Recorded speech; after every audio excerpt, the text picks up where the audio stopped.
ஓம் சாயிராம். ஸ்ரீ சாயியை பணிக. அனைவருக்கும் சாந்தி நிலவட்டும். நல்லதே செய்வோம், நல்லதே நடக்கும். சாயிராம். நம்ம சூப்பராக வாழ போகிறோம் தெரியுங்களா? நம்மளுக்கு கை நிறைய காசு வரப்போகுது தெரியுமா? காசு ஒன்று இருந்துச்சுனாவே நம்ம மனசு சந்தோஷமாயிரும்ல, நம்ம நல்லபடியாக இருப்போம்ல.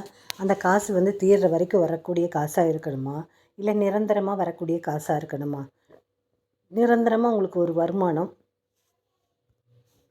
வந்துகிட்டே இருக்கணுமா? உங்கள் கையில் காசு புழங்கிட்டே இருக்கணுமா? நீங்கள் எந்த வயசுக்காரங்களாக இருந்தாலும் சரி, நம்மளுக்கு நிரந்தரமான ஒரு குறிப்பிட்ட வயசு, ஒரு 20 வயசுக்கு மேலே இருக்கவங்க எல்லாத்துக்குமே ஒரு நிரந்தர வருமானம் வந்துக்கிட்டே இருக்குது. அதனால் நீங்கள் எல்லோரும் கண்டிப்பாக ஒரு விஷயம் செய்யணும், ஒரு சிறப்பான ஒரு விஷயம் செய்யணும். அதே மாதிரி நீங்கள் எல்லாருமே நல்லா இருக்கிறதுக்கு ஒரு சூப்பரான அடிப்படையான விஷயமே காசு ஒன்று இருந்தால் மட்டும் நிறைய வாய்ப்புகளை நம்ம ஏற்படுத்தி கொள்ளலாம், நம்ம நல்லா இருக்கலாம். சரிங்களா? அதனால் அந்த காசு ஒன்று வச்சு நம்ம பலவிதமான வேலைகளை செய்யலாம். அதனால் அதுக்கு முதல்ல ஒன்று செய்யணும். என்ன தெரியுமா செய்யணும்? நாம் மற்றவங்களுக்கு கொடுக்கணும். அந்த எண்ணம் யார் யாருக்கு இருக்கோ அவங்கக்கிட்ட தான் காசு கொட்டி கொட்டி வரும். கொட்டி கொட்டி இருக்கும். எப்படி வரும்? வந்தால் தானே இருக்கும். அது எப்படி வரும்? நாம் ஒருத்தவங்களுக்கு கொடுத்தா நம்மளுக்கு சாயப்பா கொடுப்பாரு. சாயப்பான்றதில் நாம் கும்பிடுற எந்த கடவுளாக இருந்தாலும் கொடுப்பாங்க. சரியா? அவர் என்ன சொல்லியிருக்காருன்னா, நீ மற்றவங்களுக்கு கொடு, நான் உனக்கு கொடுக்குறேன்னு சொல்லியிருக்காரு. அவர் ஒரு அமிர்த சுரபி.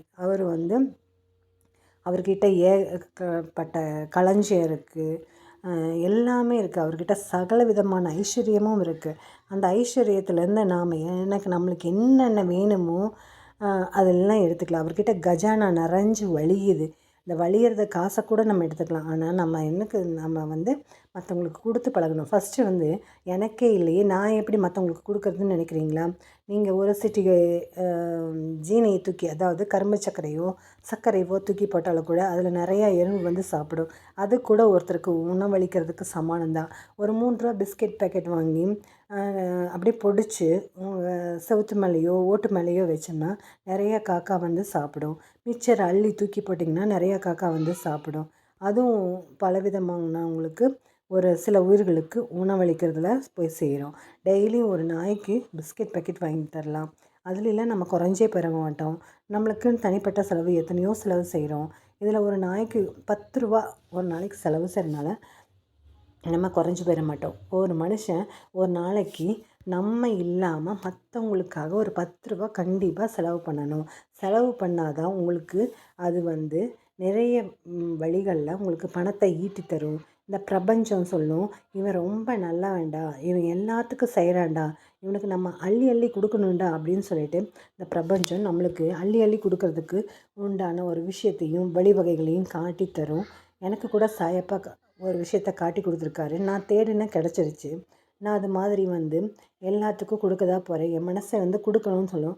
ஒரே ஒரு விஷயம் உங்கள்கிட்ட சொல்லிக்கிறேன். நியூ இயர்லேருந்து ஸ்டார்ட் பண்ணலான்னு நினைக்கிறேன். நான் டீயே குடிக்க மாட்டேன். டீ குடிக்கிறதெல்லாம் விட்டுட்டேன்.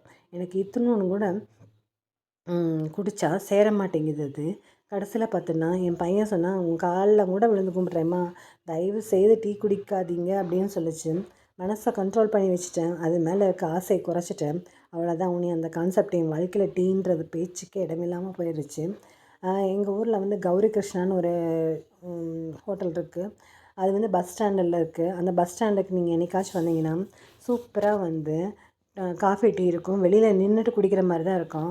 செம்மையாக இருக்கும், செம்ம டேஸ்ட்டாக இருக்கும். அதோடய பிரான்ச்சஸ் எல்லாம் வேறு பக்கம் இருக்குது. ஆனால் இங்கே இருக்கிற டேஸ்ட் அங்கே வரமாட்டேங்குது.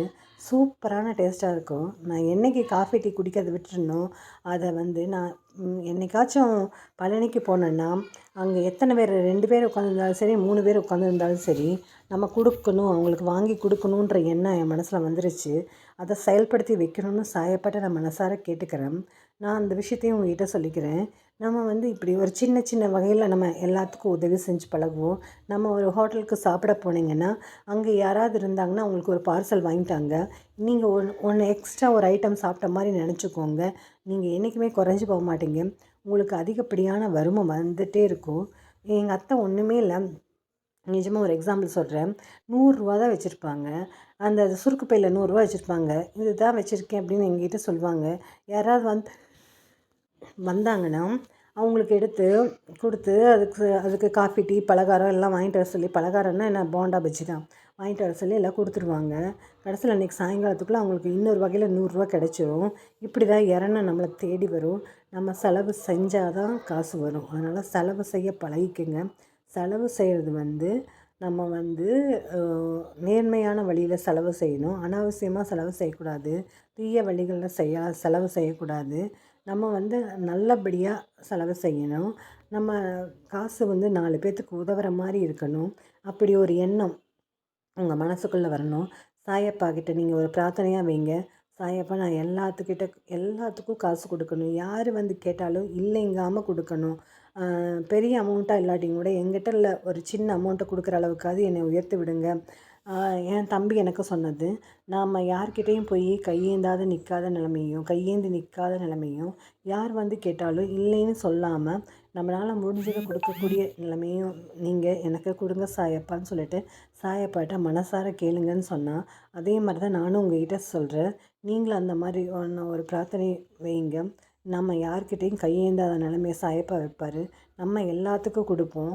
நம்ம எல்லோரும் கொடுக்குற வள்ளல்களாக மாறுவோம்.